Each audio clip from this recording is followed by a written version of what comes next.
ठीक है जी। रजिस्ट्रेशन में बोला था कुछ पढ़ने को, पढ़ा था वो वाला, पढ़ने थे पार्ट्स, पढ़ लिए ना वो आप लोगों ने? एक बार प्लीज पढ़ लो. As you all know, Haryana result is out officially, except those students whose candidatures were earlier rejected and जिनका अभी result reserved रखा हुआ है up till 4th of November. They belong to a particular category जिन्होंने financial year में certificates नहीं दिए थे. So you've learned one lesson. Anyone who's belonging to a category, जैसे BCA या BCB, जिनको आपको हर फाइनेंशियल ईयर में अपना सर्टिफिकेट बनवाना पड़ता है, so make sure आप हर फाइनेंशियल ईयर का अपडेटेड सर्टिफिकेट अपने पास रखें. Anyone, आपके फ्रेंड्स हैं या आप में से कोई भी है तो ये प्लीज ध्यान रखिएगा. उनका कैंडिडेचर पहले कैंसिल हुआ था, they made a writ and then justice Lisa Gill allowed that writ, interview दिया गया है, but now their result is reserved. It has not been yet disclosed. It will be disclosed after the decision on 4th of November. So that is why वो अभी hold पे है. बाकी सबका selection हुआ है. Majority of the students are those who are like good students and बहुत ऐसे good students हैं जो बाकी में रह गए, those who are also deserving. And the reason behind that is क्योंकि marks interview के हिसाब से कम आए हैं. Right?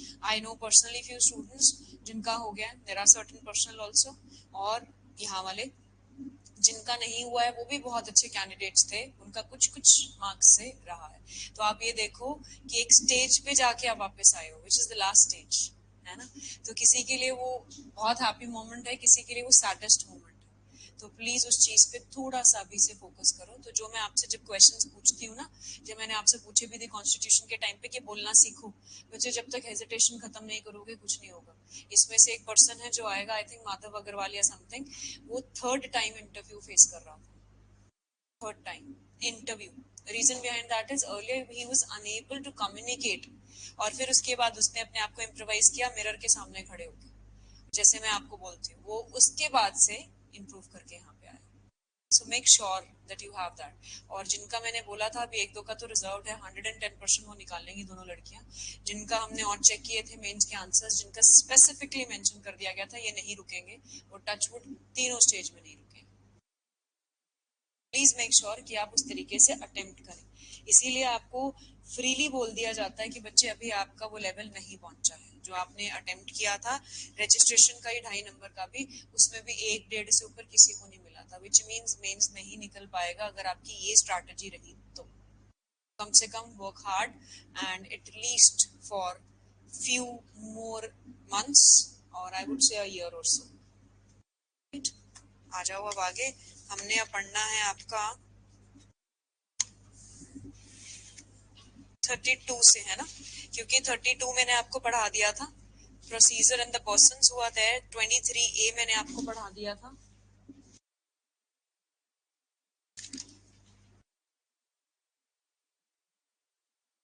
चलिए 32 पढ़ लिया था हमने, ठीक है.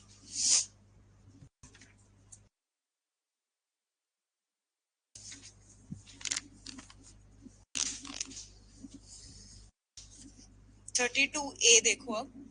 32A has been inserted by 2001 Amendment Act. It says compulsory affixing of a photograph etc.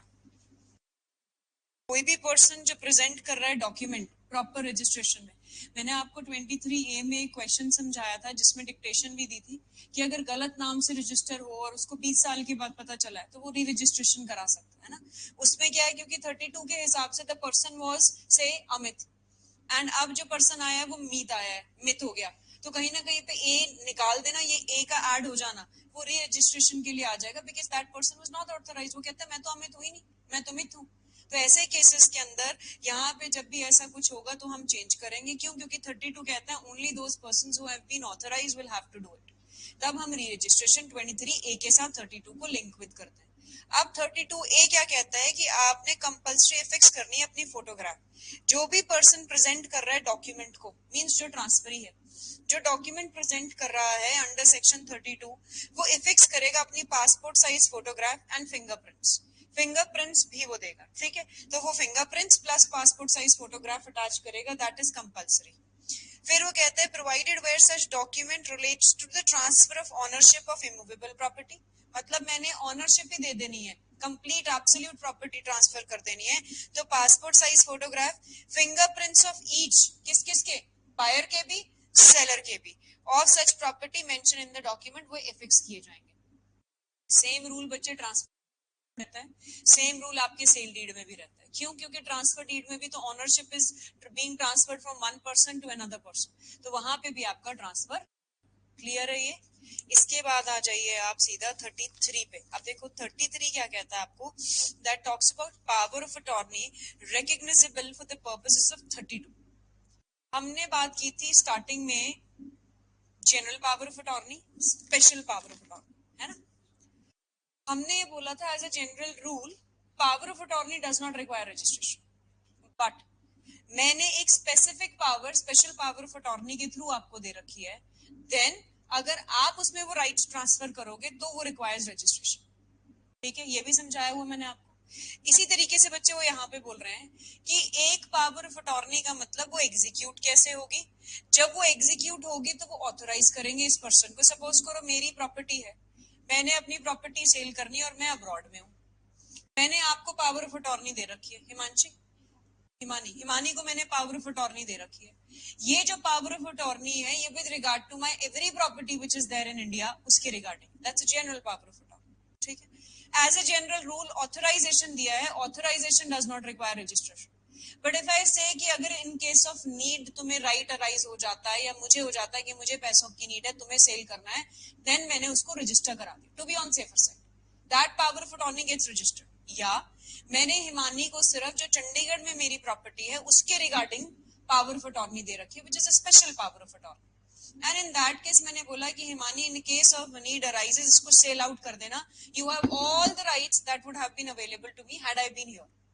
वो राइट्स दे दिए, that means that power of attorney requires registration because I am transferring in conferring certain rights to her by in with regard to your immovable property, and the immovable property value is rupees 100, तो वो document requires registration, तो वो power of attorney registration require करेगी। ये 33 कहता है। अब 33 को स्लोली पढ़ते हैं फिर समझते हैं। It says for the purposes of section 32 में जो persons concerned है उनकी बात की गई थी। The following powers of attorney shall alone be recognized, मतलब सिर्फ वही power of attorney recognize की जाएंगी जो यहाँ पे mention है। कौन कौन सी? If the principal at the time of executing the power of attorney resides in any part of India in which this act is for the time being in force, a power of attorney executed before or authenticated the registrar by the registrar and the sub registrar. Principal कौन है? मैं हूँ। At that particular point of time मैं reside करती हूँ कहाँ पे? In any part of India. ठीक है, जहां पे ये act for the time being in force applicable है, तो मैंने क्या किया, मैंने पावर ऑफ अटॉर्नी एग्जीक्यूट कर दी, ऑथेंटिकेट कर दी, किसके सामने? रजिस्ट्रार या सब रजिस्ट्रार एज द केस में भी जहां पे मैं रिजाइड करती हूँ, चाहे वो डिस्ट्रिक्ट है चाहे वो सब डिस्ट्रिक्ट। दूसरा, if the principal at the time aforesaid resides in any part of India in which this act is not in force, suppose करो हाइपोथेटिकली JNK पे नहीं लग रहा, ठीक है, even though JNK is a part of India but JNK पे लग नहीं रहा और मैं JNK में रह रही हूँ, तो उस केस के अंदर कोई भी power of attorney which is authenticated and executed by any magistrate, underline that word, any magistrate. Any magistrate may be executive magistrate, it may be judicial magistrate.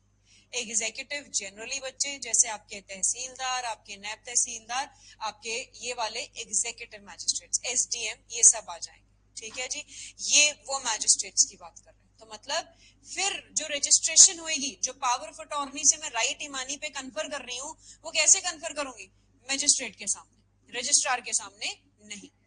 Third, if the principal at the time aforesaid does not reside in India, मैंने अभी बोला था ना मैं बाहर रह रही हूँ, the power of attorney executed before or authenticated by a notary public or any court, judge, magistrate, Indian council, vice council और representative of the central government, या तो मैं इंडियन एम्बेसी में जो वहां पे रिप्रेजेंटेटिव काउंसिलर्स होते हैं वहां करवा दूं, या मैं नोटरी से अटेस्ट करा लूं, या फिर मैं किसी भी कोर्ट से या कोई भी जज या मैजिस्ट्रेट से करा लूं। जज मीन सिविल मैटर्स के अंदर, मैजिस्ट्रेट मीन एग्जीक्यूटिव या जुडिशियल मैजिस्ट्रेट, किसी से भी मैं ये काम करवा सकती हूँ। तीनों रूल समझ में आ गए। One, where principal is residing in India, registration act is applicable before the registrar. Second, when principal is residing in India but registration act is not applicable before any magistrate. When the principal is not residing in India, Then in that case, before any notary, judge, counsel, vice counsel, representative or magistrate. Clear?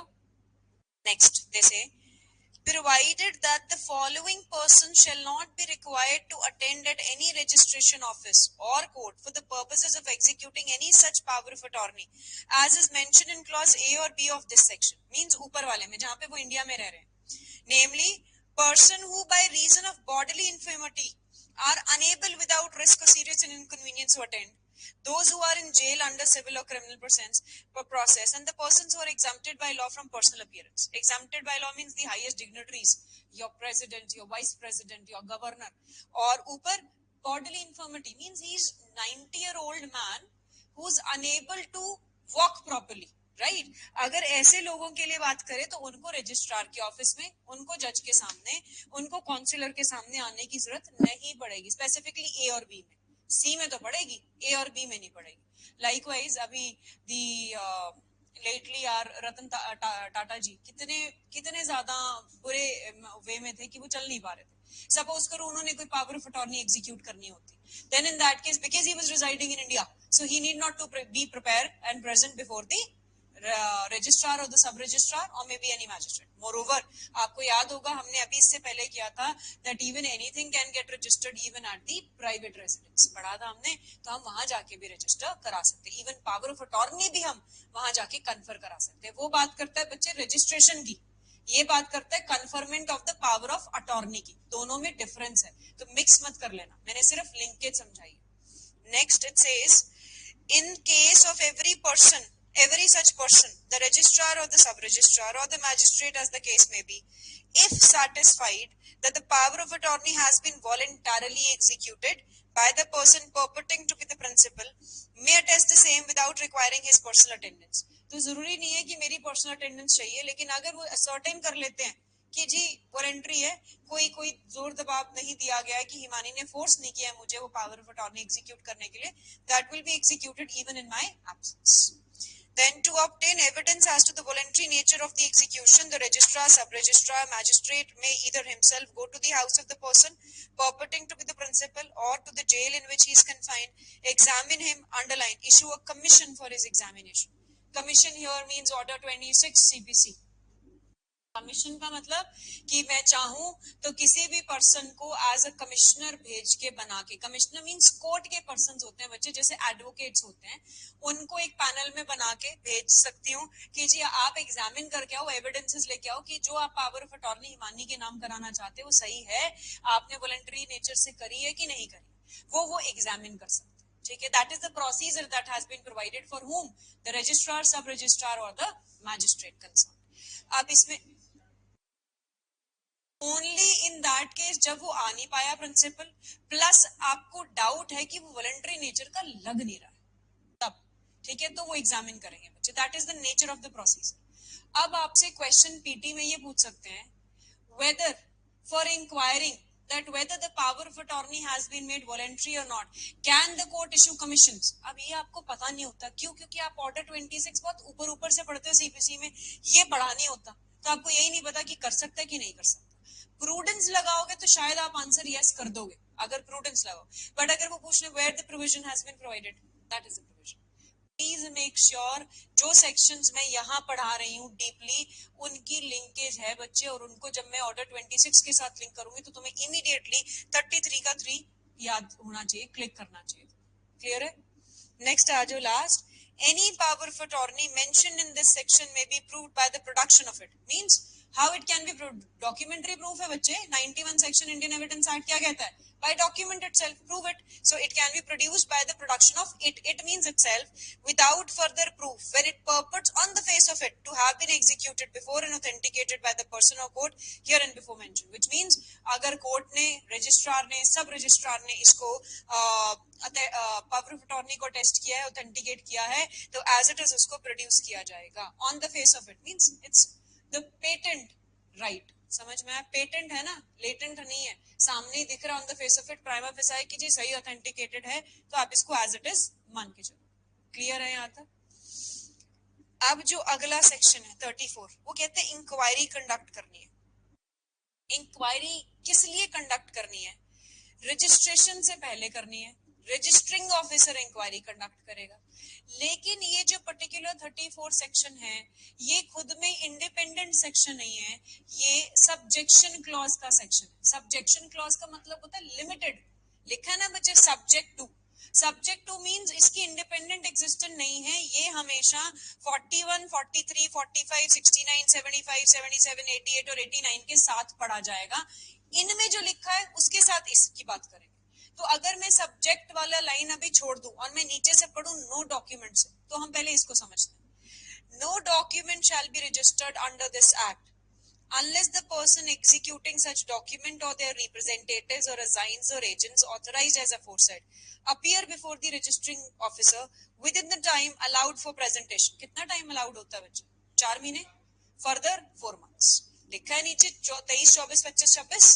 provided if owing to urgent necessity or unavoidable accident all such persons do not so appear, the registrar, in cases where the delay is appearing does not exceed 4 months, may direct that on payment of a fine not exceeding 10 times the amount of the proper registration fee in addition to the fine as payable under 25 the document may be registered। Same है जो हमने 25 में पढ़ा था इसके लिए, री registration के लिए, कि 10% मतलब 10 times the fees हम दे सकते हैं। Appearances under subsection 1 may be simultaneous or at different times। ठीक, simultaneous appearance हो सकती है, different time पे भी हो सकती है, बिकॉज दो अलग अलग पर्सन है। The registering officer shall thereupon क्या करेगा? Inquire whether or not such document was executed by the persons by whom it purports to have been executed। कि ये उन्हीं persons ने किया ना 32 के हिसाब से जिन्होंने करना था। सेकंड, अपने आप को सेटिस्फाई करेगा with regard to the identity of the persons, कि क्या ये सही है, फोटोग्राफ सही लगाई है, फिंगर इंप्रेशन सही लगाए हैं कि नहीं लगाए हैं। Third, in the case of any person appearing as a representative, satisfy करेगा कि क्या वो पर्सन एक्चुअली में उसका एलआर है, उसका राइट बनता है यहाँ पे अपियर होने के लिए कि नहीं बनता।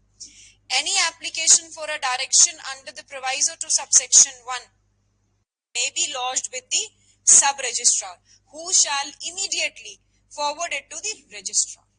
Application for condonation will be made to the registrar as a general rule। However, if that application has been made to the sub registrar, then the sub registrar is under a duty to forward it to the registrar immediately। आया ये समझ में? कौन सी application? कॉन्डोनेशन की जी urgent necessity थी, मैं 4 महीने में नहीं आ पाया, मैंने ये एप्लीकेशन लगा दी सब रजिस्ट्रार को, वो कहते नहीं जी ये ड्यूटी मेरी नहीं है, ये पावर सिर्फ रजिस्ट्रार के पास है कंडोन करने की। तो मैं क्या करूंगी? एज इट इज, बिकॉज मैं सबऑर्डिनेट हूं, मैं रजिस्ट्रार को सबमिट कर दूंगी। Next, nothing in this section applies to copies of decrees or orders। of course copies of decrees and orders के ऊपर ये लगेगा ही नहीं। अब इसको ध्यान से समझना, अप टिल योर 34, 32 से लेके 34 और सीक्वेंस फिर हम पढ़ेंगे, फिर हम ये जो 35 है इसको एंड में पढ़ेंगे। ठीक है, अब एक स्टोरी जिसमें हम 17 से लेके जितने अभी तक प्रोविजंस पढ़े वो पढ़ेंगे। ए पर्सन ने, इशिका ने प्रॉपर्टी अपनी सेल करनी है मयंक को। ठीक, ट्रांसफरर, ट्रांसफरी, जो वो प्रॉपर्टी है वो 100 रुपए से ऊपर की प्रॉपर्टी है, इमूवेबल प्रॉपर्टी है, एज पर सेक्शन 17 उसको रजिस्टर कराना मैंडेटरी है। ठीक है जी, इनका अग्रीमेंट टू सेल आज बन गया, टुडे इज 17 अक्टूबर। ठीक है, सेल डीड के डॉक्यूमेंट्स तैयार, with in 4 months transferee means Mayank registrar के पास जाएगा, हिमानी रजिस्ट्रार है, कि जी मेरे ये डॉक्यूमेंट को रजिस्टर करने की डेट दे दो, वो ऑनलाइन सब कुछ चढ़वाएगा, रजिस्ट्रेशन फीस वगैरह करेगा। सपोज करो मयंक एज ट्रांसफरी 4 महीने में वहां नहीं जा पाया। ठीक है,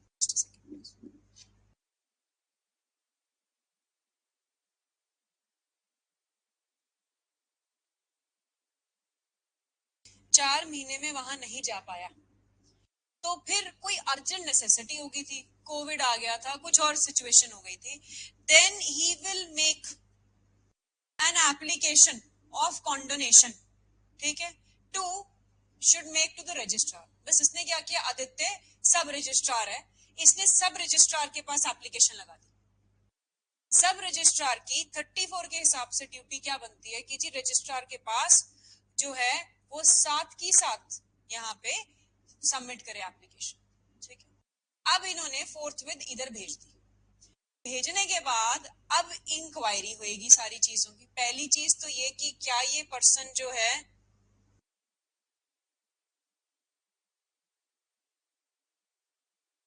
एक सेकंड बच्चे,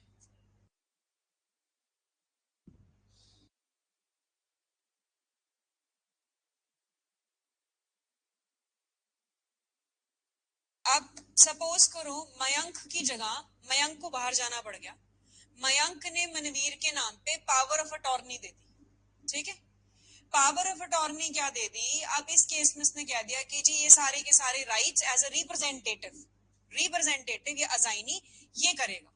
ठीक, मैडम के पास एप्लीकेशन आई हुई है, सबसे पहले मैडम की ड्यूटी ये इंक्वायर करना कि क्या ये वाकई में मयंक का रिप्रेजेंटेटिव इन टर्म्स है या नहीं।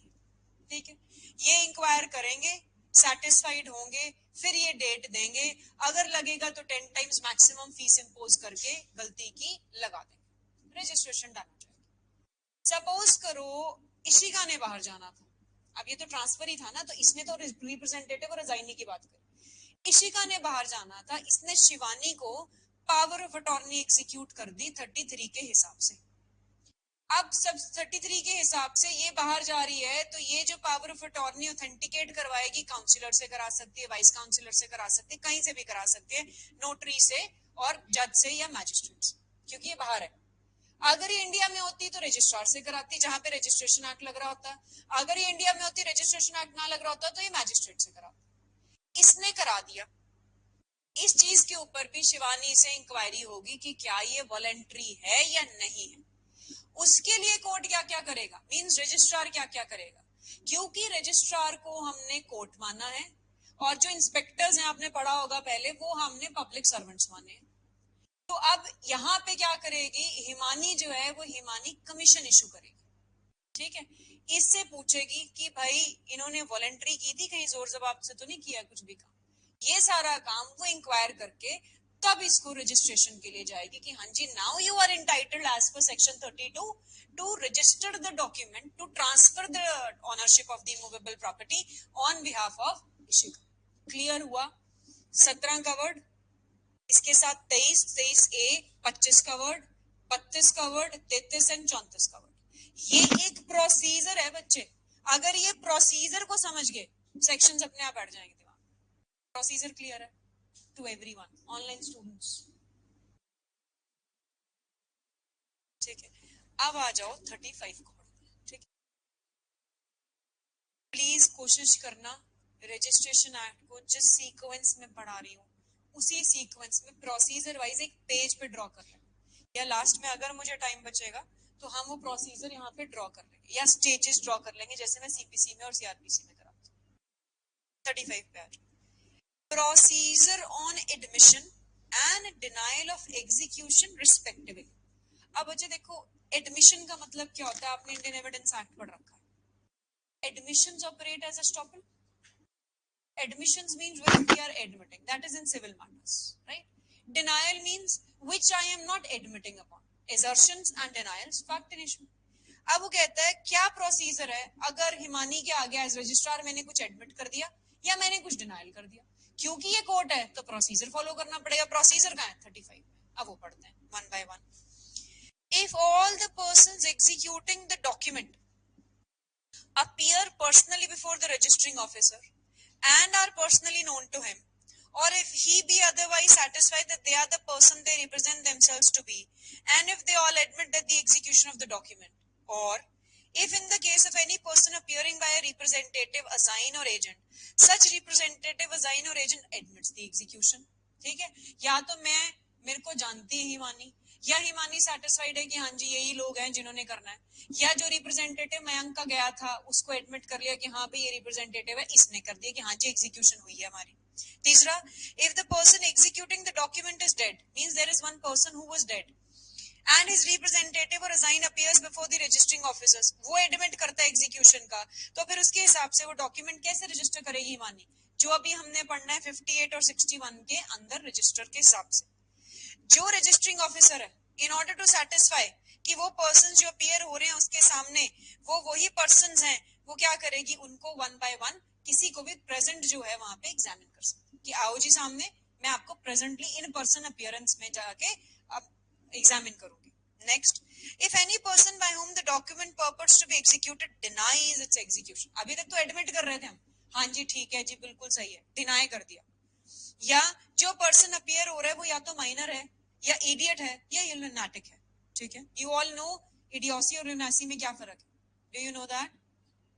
इडियोसी और ल्यूनासी, बच्चे lunatic can be later on, means जो इनसेन माइंड के हैं लेटर ऑन डेवलप किया जा सकते. Idiot means since birth they are abnormal, right? Third, if any person by whom the document purports to be executed is dead or his representative denies. पहले तो खुद deny किया, दूसरे में वो लीगल डिसेबिलिटी से सफर कर रहा था, तीसरा वो डेड है लेकिन उसके रिप्रेजेंटेटिव कहते हैं नहीं जी ये हमने नहीं कराया था काम, डिनाई कर दिया. Then the officer means Himani registrar जो है वो रिफ्यूज कर देगी to register the document so deny. Provided where such officer is a registrar, he shall follow the procedure prescribed in part 12. Part 12 अभी आएगा. या जो स्टेट गवर्नमेंट ऑफिशियल नोटिफिकेशन में डिक्लेयर करेगी उसके हिसाब से वो उसको प्रोसीजर को अडॉप्ट करेंगे. समझ में आया? Now 32 till 35 is what? They are dealing with the persons who are authorized for documents for the registration and also the procedure. If they admit the document, they shall register it. If they deny the document, they shall refuse to register it. However, the procedure is under part 12. Clear है? अब इसको हमने जब यहाँ तक पढ़ लिया, पहले इसको लिखेंगे फिर हम आगे चलेंगे आपके फर्दर प्रोविजंस, राइट? चलो लिखो अब इसको. सेक्शन 32 पे कुछ लिखवाया था बच्चे मैंने पहले?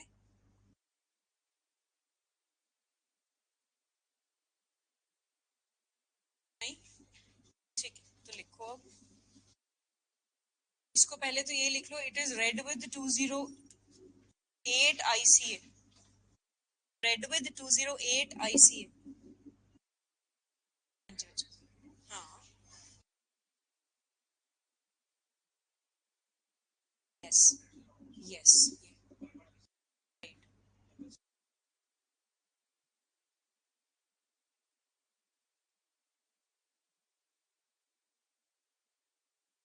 बच्चे एडमिटेड फैक्ट्स को प्रूफ करने की जरूरत नहीं है, बट ये कंक्लूसिव प्रूफ्स क्यों नहीं माने जा रहे? क्योंकि याद कर मैंने एक क्वेश्चन पूछा था तुम लोगों से कि प्रूफ और प्रूफ में क्या फर्क है. प्रूफ तो आपको बाय गिविंग सर्टेन एविडेंसेस करना पड़ता है, प्रूफ इज द प्रिजम्पशन. तो कोर्ट ये मान के चलता है ये कंक्लूसिव नहीं है, लेकिन इनको प्रूव करने की जरूरत नहीं है. बट लेटर ऑन अगर सिचुएशन ऐसी राइज हो जाती है इन फ्यूचर कि ये एडमिशन सही नहीं लग रही, आप इसको रिबट कर सकते हो. ये है इसका. क्लियर है? चलो लिखो. पहले तो 32 के आगे लिखो, it is to be read with 208 ICA मींस Indian contract act.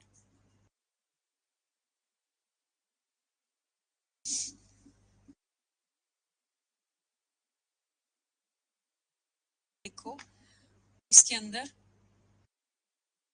Section 208 Indian contract act is applicable with reference to the acts which are ordinarily done by the agent which are ordinarily done by the agent in the course of his authority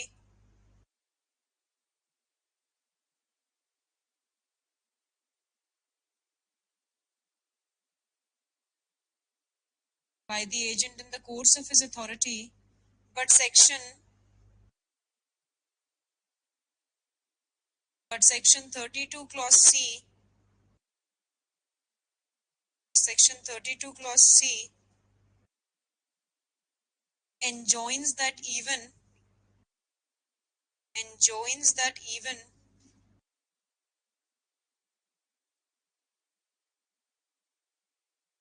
at the time of presentation of document At the time of presentation of document, a person must fulfill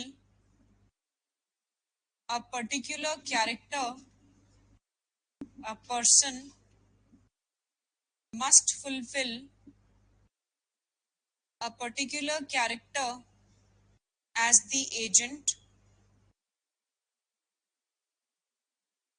and if he does not fulfill the character, and if he does not fulfill the character as such, then the presentation of documents, then the presentation of documents gets defective,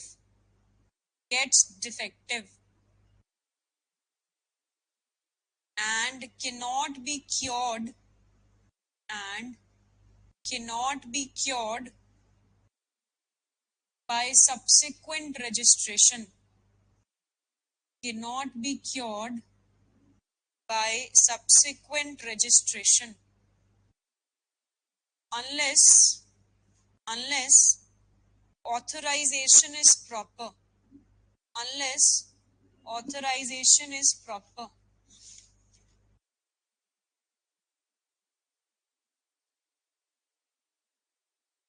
आगे लिखो बच्चे. एक case है modem मोला, it's MADEM, madam कर लो आप इसको, but it's not madam, it's Madem, MADEM. Molla, it's MOLLA versus B Karika, versus B Karika, KARIKA,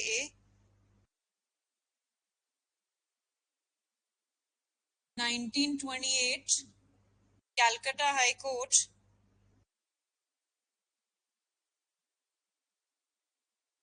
देखो, the object of legislature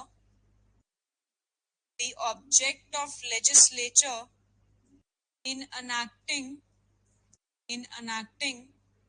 section 32, in enacting section 32 is to prevent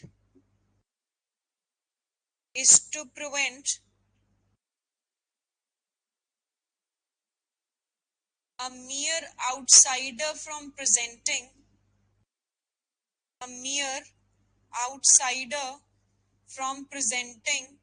for registration of a document,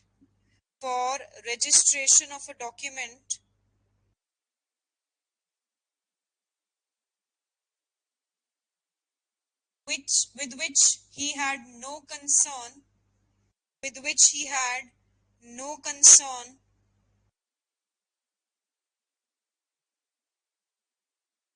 and also in which he has no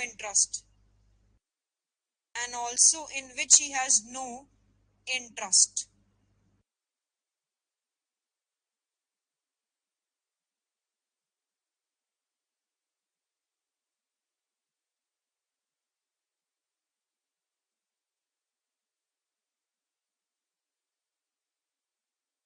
Section 32 specifies,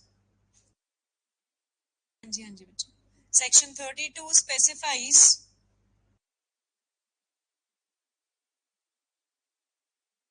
the following categories of persons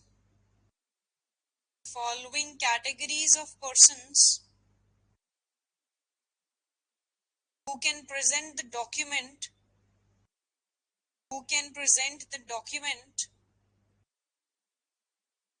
or documents for registration,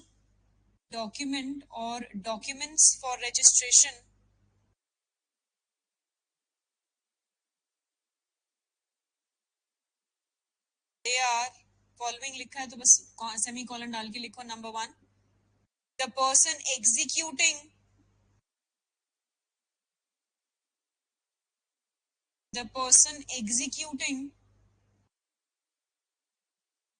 or claiming under a decree or order,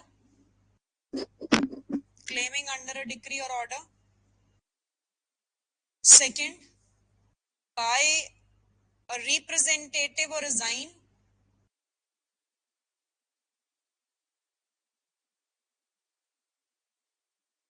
Third, by the agent duly authorized by power of attorney. By the agent duly authorized by power of attorney. Section 33 पे लिखिए. As per section 33, only such a power of attorney, only such a power of attorney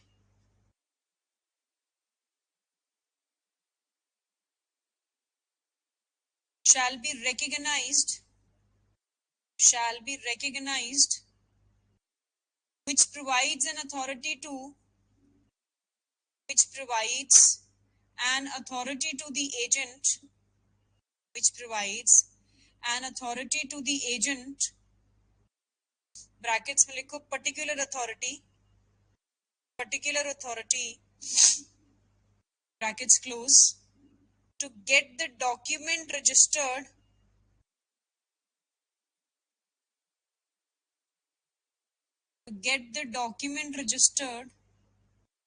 and is executed before and has also been authenticated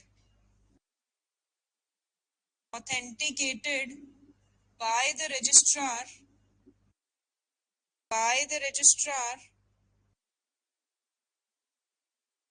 within whose district or sub-district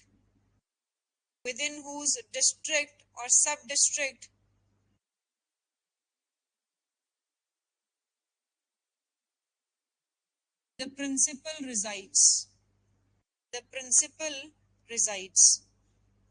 इसमें case का नाम लिखो. Dotted versus Lakshmi Prasad. DOTTLE. Dotted versus Lakshmi LACHMI Prasad.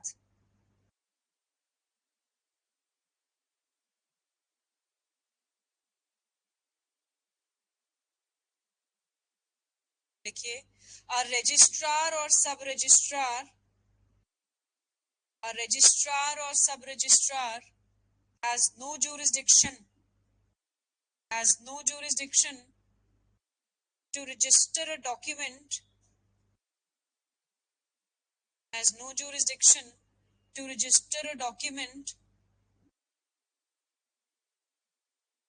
unless he is moved to do so,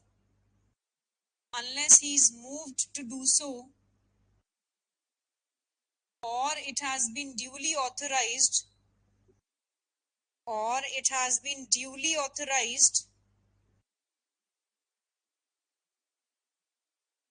by principal to agent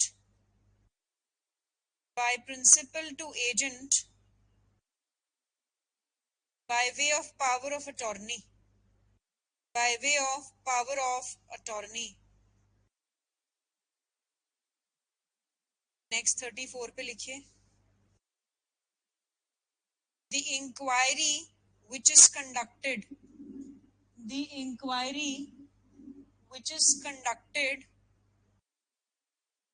under section 34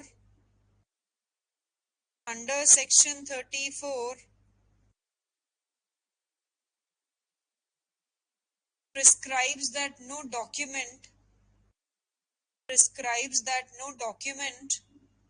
will be registered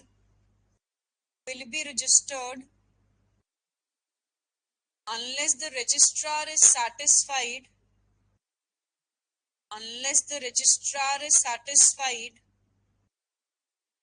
number 1, that whether or not such a document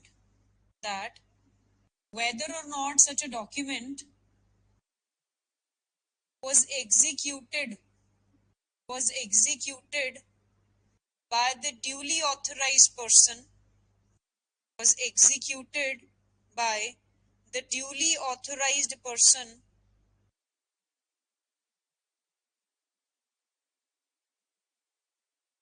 Second, The registrar must also satisfy himself.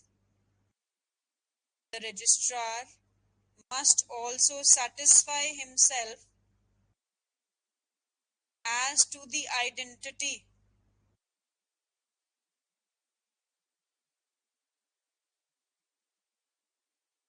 of persons, as to the identity of persons who are making an appearance, who are making an appearance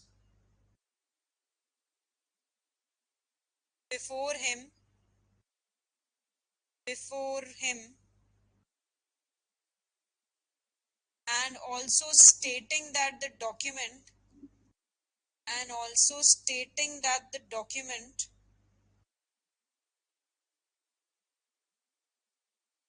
was executed by them, was executed by them.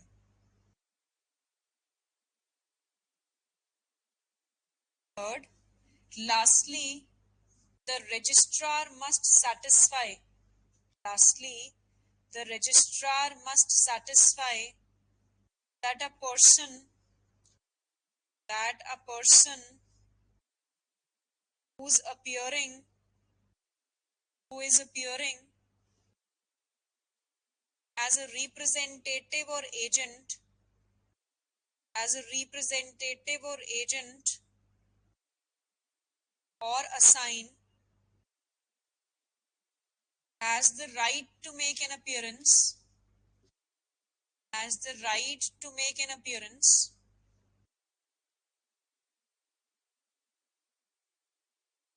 Next लिखिए. Section 34 is subject to, Section 34 is subject to Section 77 as the latter provides, as the latter provides, nowhere the time, nowhere the time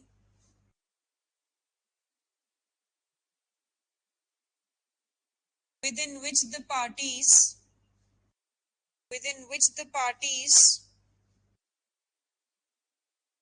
should make an appearance, should make an appearance to admit execution, to admit execution.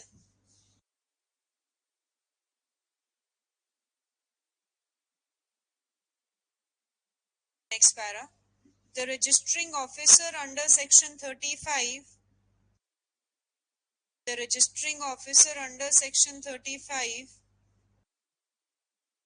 has the power to refuse the registration, has the power to refuse the registration where its execution has been denied, where its execution has been denied, and he has also the power, and he has also the power to admit registration, to admit registration if the admission has been made, if the admission has been made by the concerned person, if the admission by the concerned person before him, before him. Next para. The admission required therefore, the admission required therefore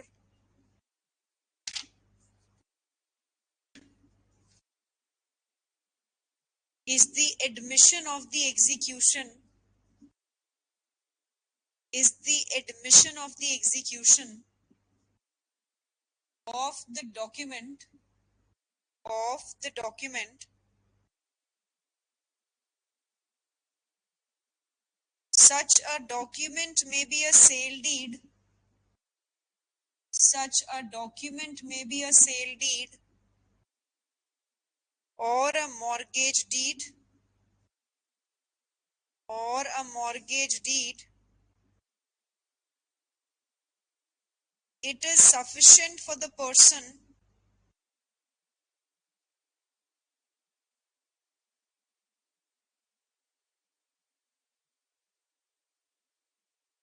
it is sufficient for the person that the document is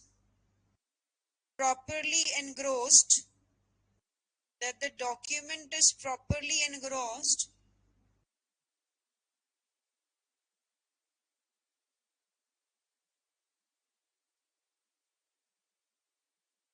and it can be identified to prove comma डाल के to prove means एक person को सिर्फ इतना जरूरी है कि वो डॉक्यूमेंट को बता दे कि ये प्रॉपरली एनग्रॉस्ड है और एंडोर्स्ड है प्लस ये आइडेंटिफाई करवा पाए अगर आइडेंटिफाई नहीं करवा पाया then that would be a problem आगे लिखो The registering officer may take or ask for an affidavit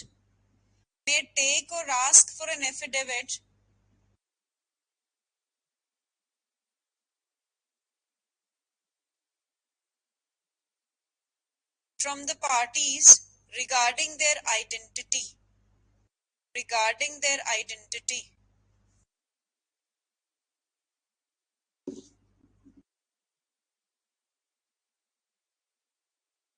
class में लिखो section 35 embarks the duty upon the registering officer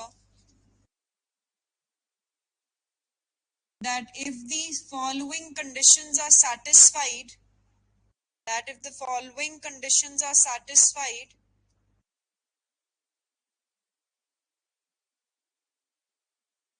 as stated in section 35 itself he will either register the document or either refuse to register a document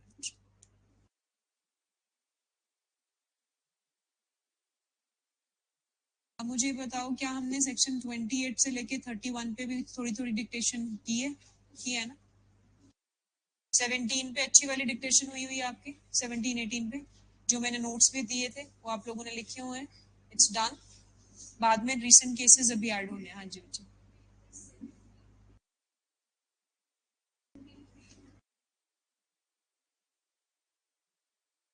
17 का subsection 1 का clause A बच्चे की क्या ये जो paragraph है पढ़ो कौन सा कह रही हूँ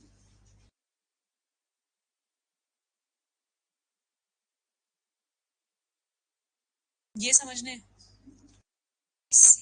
नो प्रॉब्लम 17 सबसेक्शन 1 ये बात कह रहा है कि ये जो अगर प्रॉपर्टी ए से लेके ई क्लॉजेस तक फॉल करगी तो ये कंपल्सरीली रजिस्टर होगी इसमें वर्ड हम यूज करते हैं क्रैडल में हमने क्रिएट करना है ठीक है ये लिखा हुआ है सारा क्रिएट करना है डिक्लेयर करना है असाइन करना है लिमिट करना है एक्सटिंग्विश करना है मैंने एक प्रॉपर्टी गिफ्ट करनी है तेरे को ठीक है इररिस्पेक्टिव ऑफ द वैल्यू वो तो हमेशा कंपल्सरीली रजिस्टर होगी चाहे वो 100 रुपए से कम की है 100 रुपए से ऊपर की फर्क ही नहीं पड़ता गिफ्ट है क्योंकि तो ए तो अपने आप ही वो खत्म हो गया टी इसलिए खत्म हो जाता है बच्चे अगर मैंने तेरे को ठेके पे जमीन देनी है और वो साल से ऊपर के लिए देनी है तो भी मुझे रजिस्टर्ड डीड के थ्रू करानी पड़ेगी नहीं तो इसीलिए 11 महीने का होता है तो डी भी यहाँ खत्म हो गया कि अगर 1 साल से ऊपर है तो आप उसको रिजर्व कराओगे और आप उसके वहां पे रजिस्ट्रेशन कंपलसरी होगी चाहे कुछ कर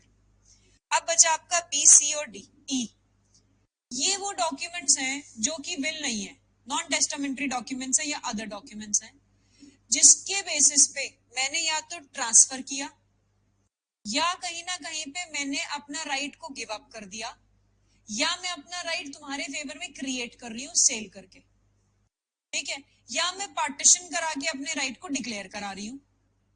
अगर मैं कुछ भी ऐसा कर रही हूँ और 100 रुपए से ऊपर की प्रॉपर्टी के ऊपर कर रही हूँ और उसमें कहीं ना कहीं राइट क्रिएट होगा, डिक्लेयर होगा, या लिमिट हो रहा है या एक्सटिंग्विश हो रहा है, चाहे वो राइट मेरा एब्सोल्यूट है चाहे वो मेरा राइट रिस्ट्रिक्टेड है, तो उसके ऊपर आपको रजिस्ट्रेशन करानी कंपलसरी बन जाएगी, वो डॉक्यूमेंट कैसा भी डॉक्यूमेंट क्यों ना। अगर वो डॉक्यूमेंट मुझे एक्नॉलेज कर रहा है कि हाँ भाई हमने तुम्हें ये राइट दे दिया, वो राइट क्योंकि वेस्टेड राइट है, तो वो डॉक्यूमेंट इटसेल्फ रजिस्टर होगा, जैसे रेंट डीड होती है हमारी 2 साल की 1 साल वाली, ये है इसका। क्लियर है यहाँ पे सब? हाँ बच्चे सेम ही है, बच्चे सेम सेम रहेगा। ठीक है जी, अब आगे चलें अब हम। ठीक है, आपकी जजमेंट्स आई हुई हैं जो अभी हमने पढ़नी है, इवन तो वो जजमेंट्स 2022 से 24 के बीच के हैं, वो एंड में लिखवाऊंगी जब लास्ट होगा, ताकि आप बाद में इसके ऊपर ही क्वेश्चंस आएंगे। राइट, अब आप आ जाओ इसके बाद सीधा आगे वाले प्रोविजंस पे, विच इज लाइक 36 से लेके आज मैं आपकी खत्म करा दूंगी, जितना भी टाइम पीरियड है ना हमारे पास बहुत है, अप टिल 48 तक। अब इसको ध्यान से समझना, थोड़ी स्पीड है बच्चे, समझाऊंगी मैं, पढ़ोगे आप इसको। ये जो पार्ट 7 है वो कहता है enforcing the appearance of executants and witnesses. मैंने आपको एक चीज बताई थी, जब डॉक्यूमेंट आप रजिस्टर कराओगे आपको 2 अटेस्टिंग विटनेस चाहिए। मैं उसको भी तो बुलाऊंगी प्रूव करने के लिए कि भाई इशिका ने मयंक को ट्रांसफर जो किया वो सही किया था, तुम थे, तुमने देखा था कि नहीं देखा था। वो प्रोसीजर का है 36 से लेके 39 तक। वो कहते हैं जब आप अपियर कराओगे एग्जीक्यूटेंट को और विटनेसेस को जो डिजायर्ड है, तो उस केस में जो ऑफिसर होगा, जो कोर्ट होगा, वो उसको इशू करेगा समन्स। समन्स इशू करने के बाद वो कहाँ पे आएगा? रजिस्ट्रार के पास, रजिस्टरिंग ऑफिसर ने। जो भी पर्सन ऑथराइज होगा वो पर्सन उसको वहां पे बुलाएगा। ऑफिसर और कोर्ट अगर चाहें तो समन्स इशू कर सकते हैं। फी कौन पेबल करेगा? ऑफ कोर्स जिसको प्रूव कराना होता है बच्चे, वही फी पेबल करता है। कोई पर्सन है जो एग्जाम्प्ट होते हैं अपीयरेंस से, कौन कौन से पर्सन है? इन्फॉर्म, डिग्निटरीज, ठीक है, या वो पर्सन जेल में है तो आप कहोगे कि अगर उसको मैंने कोर्ट में बुलाया तो थ्रेटनिंग हो सकती है, सिक्योरिटी खराब हो सकती है, बेटर है आप वीडियो कॉन्फ्रेंसिंग के थ्रू करा लो। आजकल का जो ये टेक्नोलॉजी डेवलप हो रही है ना बच्चे, तो वो ये कहते हैं कि इंस्टेड आप समन्स दो, आप बीसी करा लेना ना, वहीं पे बुला के काम करवा लेना, वो हो सकता है। एंड बाद में कहते हैं law related to summons commission क्या है? वही जो सीपीसी में मींस जो ऑर्डर 5, ऑर्डर 16, ऑर्डर 26 हम वहां पढ़ेंगे, सेम रूल्स यहाँ पे लगेंगे। ठीक है, म्यूटाटिस म्यूटेंडिस का मतलब होता है एज इट इज वो रूल वहां पे लगेंगे आपको, जो हमने पढ़ना है। अब वन बाय वन आप लोग पढ़ोगे और मुझे समझाओगे। मयंक 36 पढ़ेगा, एक्सप्लेन करेगा मुझे। हिमानी 37 पढ़ेगी, 38 मनवीर पढ़ेगा, 39 शिवानी पढ़ेगी। ठीक है जी, पढ़ो।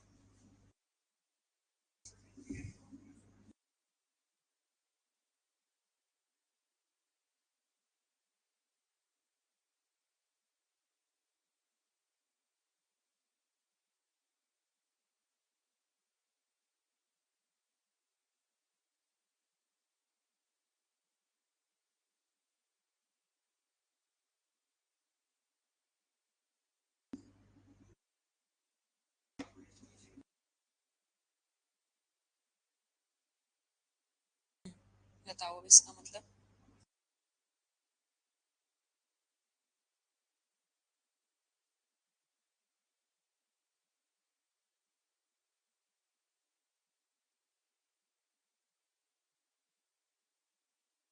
यस,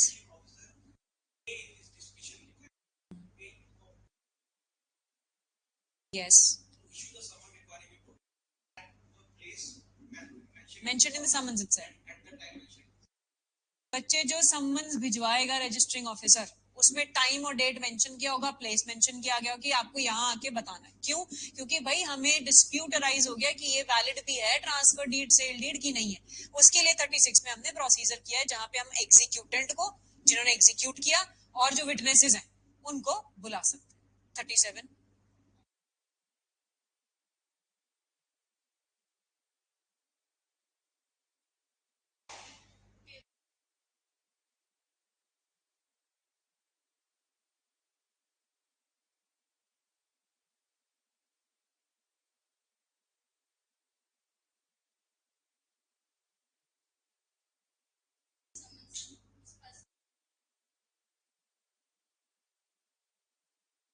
मैं बताती हूँ इसको। ऑर्डर 5 सीपीसी का ये कहता है बच्चे कि मुझे एज अ पार्टी प्लेंटिव सम्मन इशू कराने डिफेंडेंट को, क्योंकि मैंने सम्मन इशू कराने तो प्रोसेस फी जो बंदा जाएगा कोर्ट का, जो रीडर प्रोसेस सर्वर होगा, सब पीओने बोलते हैं उसको हम, वो उसको पैसे मुझे देने पड़ेंगे, ठीक है, मैं कराऊंगी। या तो आप रजिस्टर्ड पोस्ट से करा रहे हो जो हाई कोर्ट ने लिस्ट दे रखी है, तब भी मैं पैसे दूंगी। या अगर आप कहोगे कि जी नहीं जी ये बंदा जाएगा, जो एलमेट वगैरह बैठे होते हैं वो जाएंगे, ऑफिसर आता है बकायदा कोर्ट का, वो समन्स इशू कराएगा, तो वो पियोन की फीस देंगे। फीस देने के बाद समन्स इशू हो जाएंगे। जब तक आप फीस नहीं दोगे, समन्स नहीं इशू होते, तो गलती प्लेंटिफ की मानी जाती है और इस बेसिस पे सीपीसी में आपका सूट डिसमिस भी किया जा सकता है, ठीक है जी। 38 किसकी ड्यूटी थी? हाँ जी मनवीर।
यस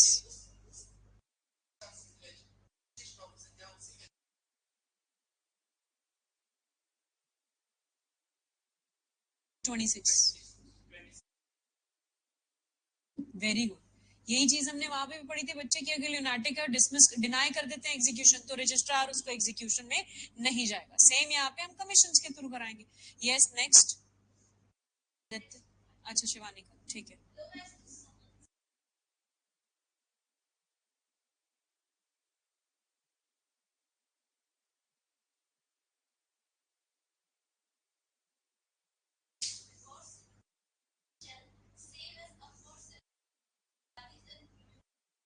Mutatis mutandis,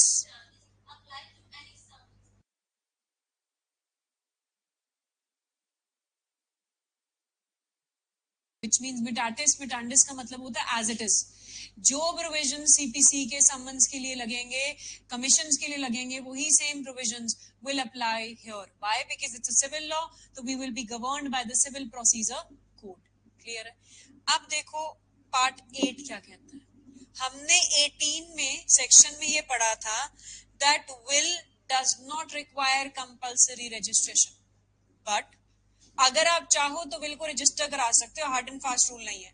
उसके लिए हमें बुक्स हैं, हमें वो बुक्स 5 पढ़नी है। उसमें से विल की एक बुक बनेगी जिसमें आपने लिखा होगा, दूसरी में उसको सील करके अंदर रखेंगे। 2 बुक्स हैं जो डील करती है रजिस्ट्री ऑफ द विल्स के साथ, कि जब रजिस्ट्रार, जब विल मतलब वो टेस्टेटर मर जाएगा, तब वो विल ओपन की जाएगी, ठीक है। अब ये कहते हैं presenting wills and authorities to adopt. 17(3) को याद करो। 17 सबसेक्शन 3 कहता है authority to adopt requires compulsory registration, adoption deed नहीं, ठीक। यहाँ पे आ गया दोनों चीजें। अब 40 कहते हैं वो पर्सन्स कौन है जो इंटाइटल्ड हैं, जो अपनी विल को या अथॉरिटीज टू अडॉप्ट को रजिस्टर कराने के लिए प्रेजेंट कर सकते हैं। मेरे को अपनी प्रॉपर्टी की बिल बनानी है तो मैं ही प्रेजेंट करूंगी ना जनरली। तो कहता है वो टेस्टेटर उसके डेथ के बाद जो उसका एग्जीक्यूटर होगा वो प्रेजेंट करेगा रजिस्ट्रार को रजिस्ट्रेशन के लिए। कैसे? A person has made a will, he wants his will to be registered only for the purpose कि भाई वो थोड़ी सी स्ट्रांग हो, ठीक। उसने रजिस्टर करा दी, या तो वो, या सपोज करो ए पर्सन ने बी के फेवर में विल बनाई थी, ए की डेथ हो गई। अब बी, सबसे पहले तो बच्चे प्रोबेट कोर्ट में वो विल खुलेगी ना, कि जी विल बनी थी, बी कहेगा अच्छा विल खुली थी, तो प्रोबेट कोर्ट में जाएगा। वो क्या करेगा, उसके जो और बच्चे या कोई और होगा जिसको प्रॉपर्टी मिलनी होगी, वो उनको नोटिस भिजवाएगा। नोटिस भिजवाने के बाद वो क्या करेगा कि भाई किसी को कोई ऑब्जेक्शन नहीं है, इसको मैं रजिस्टर करा लेता हूँ। या वो एग्जीक्यूटर जिसके फेवर में हुई है, वो एग्जीक्यूट कराने के लिए कहाँ जाएगा, रजिस्ट्रार के पास, कि जी विल को रजिस्टर कराओ। क्यों? फटाफट से मेरे नाम पे प्रॉपर्टी चढ़नी शुरू हो जाए। नाउ वो कहता है जो डोनर है and after his death the donee of any authority to adopt or the adopted son may present it to the registrar. जिसने दिया अगर उसकी डेथ हो गई तो जो अडॉप्टेड सन है वो भी तो जा सकता है. क्यों? क्योंकि अडॉप्टेड सन के वो सारे राइट्स हो जाते हैं जो राइट्स एक नॉर्मली एक नेचुरल बॉर्न सन के किए जाते हैं. रजिस्ट्रेशन ऑफ विल्स और अथॉरिटीज कैसे होंगी बच्चे? वो सेम मैनर में होगी जैसे कोई और डॉक्यूमेंट आप प्रेजेंट करते हो. मीन्स प्रोसीजर सेम है, बस फर्क इतना है कि इसकी कंपल्सरी रजिस्ट्रेशन की जरूरत नहीं है. जब भी आप जाओगे रजिस्टरिंग ऑफिसर के सामने प्रेजेंट करोगे, आप बताओगे कि ये एग्जीक्यूटर है या ये टेस्टेटर डोनर जो गिफ्ट है वो डेड हो चुका है या जो पर्सन ऑथराइज्ड है वो प्रेजेंट कर सकता है. जैसे हमने 32 में पढ़ा था ऐसे हम यहाँ पे ये चीजें पढ़ रहे हैं. 42 कहते हैं विल्स को डिपॉजिट किया जाएगा. कैसे?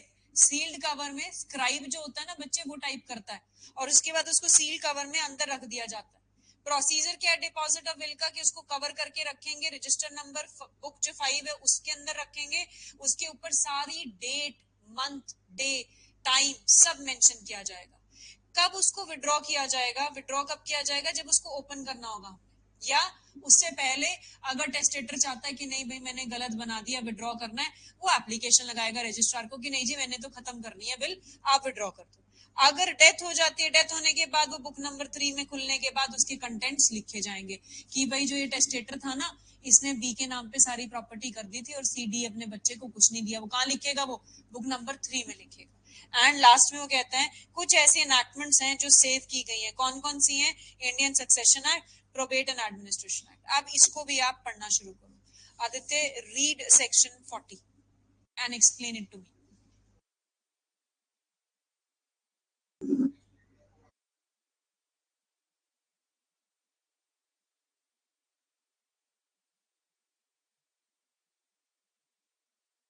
यस.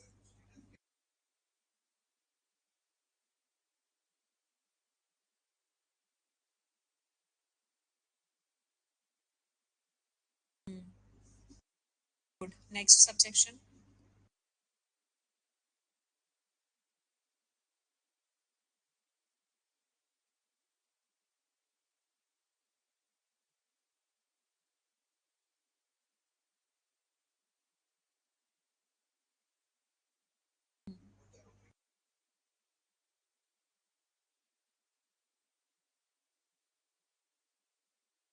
रजिस्ट्रेशन के लिए जा सकता है. डोनर है ना बच्चे, उसने दे दिया. डोनर इज गिफ्ट के केसेस में. अब वो चला गया, अब उसके बाद उसका जो बच्चा है वो जाके उसको करवा सकता है. राइट. 41 इशिका पढ़ो.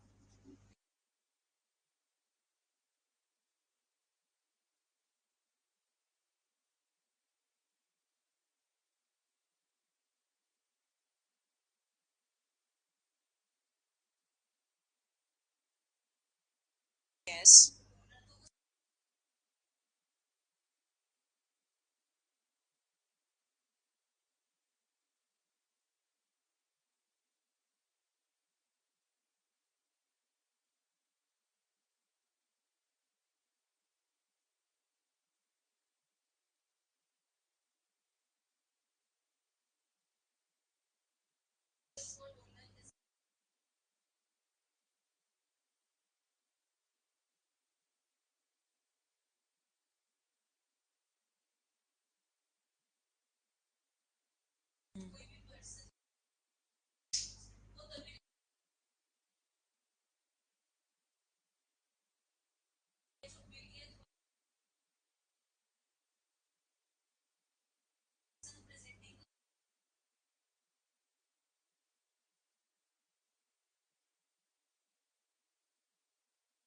बच्चे वो ये कह रहे हैं एक विल या अथॉरिटी टू अडॉप्ट जो प्रेजेंट की गई थी रजिस्ट्रेशन के लिए किसी और पर्सन ने जो एंटाइटल्ड है वो रजिस्टर की जाएगी. रजिस्टरिंग ऑफिसर अगर सेटिस्फाइड है, किस किस चीज से सेटिस्फाइड है?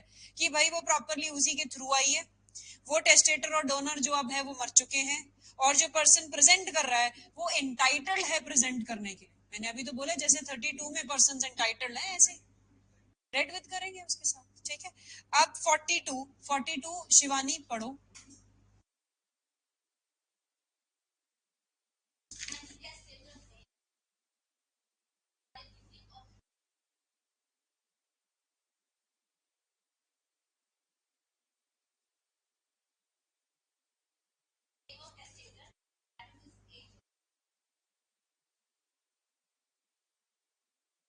क्या कह रहे हैं?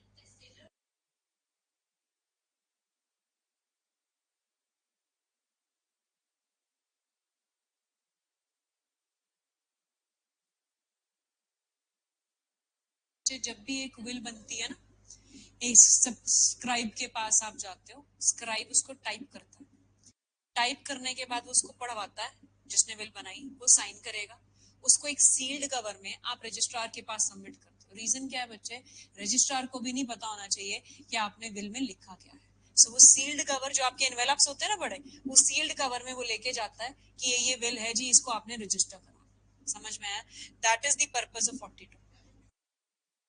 Before death, testator before death will बना रहा है, स्क्राइब को कह रहा है करके सील्ड कवर में रजिस्ट्रेशन के लिए जा रहा है। अगर बच्चे वो आफ्टर डेथ हो रहा है तो वो ऑलरेडी स्क्राइब के पास होता है, तब वो अगर रजिस्टर कराएगा तो वो पहले प्रोबेट कोर्ट में जाके उसको ऑथेंटिक प्रूफ करा के रजिस्टर कराएगा, तो फिर वो प्रोबेट कोर्ट बीच में आ गया। बिल्कुल। 43 पढ़ो अब। मैं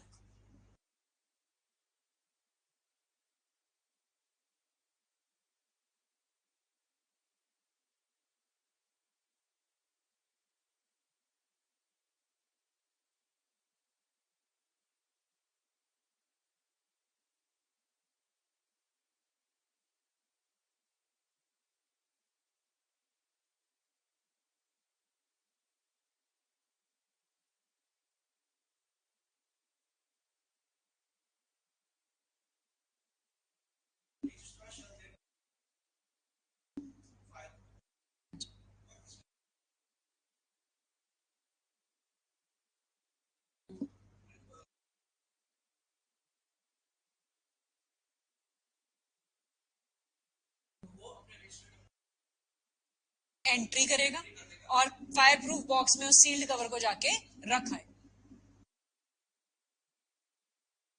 इलेक्ट्रॉनिक। यस। ठीक है। अब आ जाओ 44। आदित्य 44 समझाओ।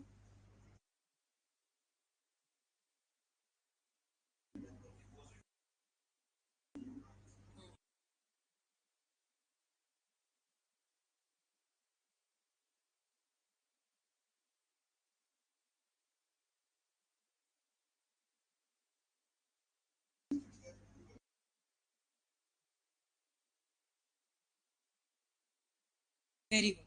So that is where if he wants to withdraw it, where he has already been kept in a fireproof box, he may make an application to the registrar either by himself or by his duly authorized agent to withdraw the same. Himani 45.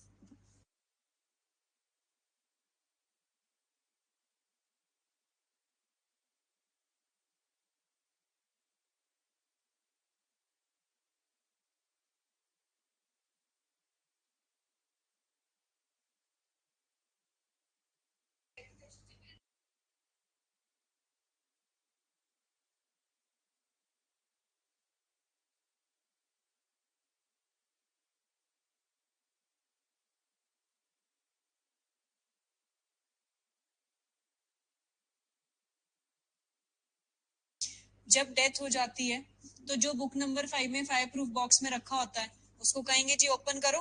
Registrar को अगर लगेगा कि वाकई में testator की death हो चुकी है तो वो एप्लीकांट की प्रेजेंस में ओपन करेगा, उसको दिखाएगा कि देख भाई ये सील्ड कवर है तेरे सामने, अब मैं ये ओपन कर रहा हूँ। जो कंटेंट्स होंगे उस विल में किसको किस नंबर बुक में लिखेगा, 3 में लिखेगा, और उसकी जो कॉपी होगी रजिस्ट्रार को फिर वो रीडिपोजिट कर देगा ओरिजिनल विल को। मींस कॉपी किसको देगा? टू द एप्लीकांट, एंड वापस अपने पास री रजिस्टर कर ले। ठीक है। 46 सेविंग मैं पढ़ देती हूँ अब आप लोगों के लिए। It says nothing here in before content means जो ऊपर दिया गया है that will not affect the provisions of Indian succession act, that will not affect the provisions of probate and administration act or the power of any court by order to compel the production of any will। अगर court चाहे तो कभी भी will को produce करवा सकता है, आप उसके लिए रोक नहीं सकते। when any such order is made, मतलब कोई भी ऑर्डर कोर्ट ने किया है कि नहीं भाई विल को लेके आओ प्रोड्यूस करो, जो प्रोबेट कोर्ट है आपका, the registrar shall unless the will has already been copied under section 45 means अगर बुक नंबर 3 में कॉपी होगी तो ठीक है, अदरवाइज वो ओपन करेगा विल को, उसी टाइम पे कॉपी करेगा और फिर वो नोट लिखेगा उस कॉपी के अंदर कि जी ओरिजिनल रिमूव कर दी गई है। क्यों? Because court has asked for the presence, तो कोर्ट फिर उसको रखेगा। समझ में आ गया जी? We'll stop here today. Tomorrow we'll start with part 10. Part 10 के दो provisions important है. Please कल TPA का बेर एक्ट, कल means Monday, TPA का बेर एक्ट रखिएगा. 48 TPA 48 ये दोनों आपस में इंटरलिंक्ड है, ठीक है. ये पढ़ने के बाद 49 हमने ऑलरेडी पढ़ लिया है.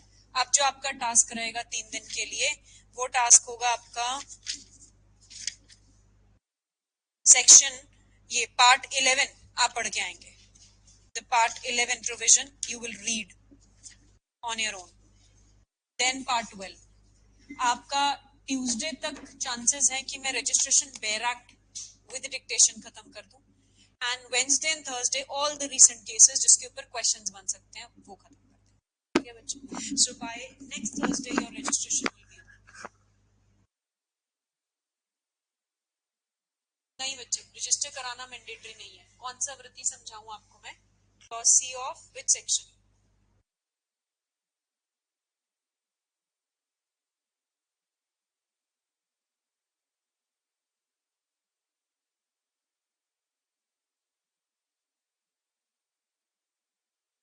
डिपॉजिट. अगर आप रजिस्टर करा रहे हो तो फिर तो डिपॉजिट कराना पड़ेगा ना बच्चे.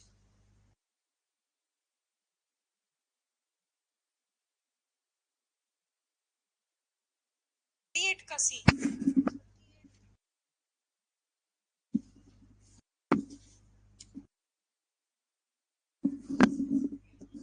अच्छा बच्चे, persons those who are exempted, likewise your highest high dignitaries, your vice president, president, governor, lieutenant governor, your chief minister, prime minister, ये लोगों को normally हम कोर्ट नहीं बुला सकते. तो these are those persons who are exempted from personal appearance.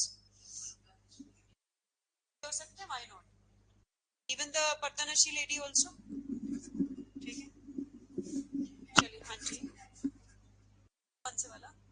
इसका ना एंड में जब एंड करेंगे जो प्रोसीजर पार्ट 12 का हो जाएगा ना बच्चे, फिर फ्लो चार्ट ऐसे पूरा स्टेज बनवा. ओके जी.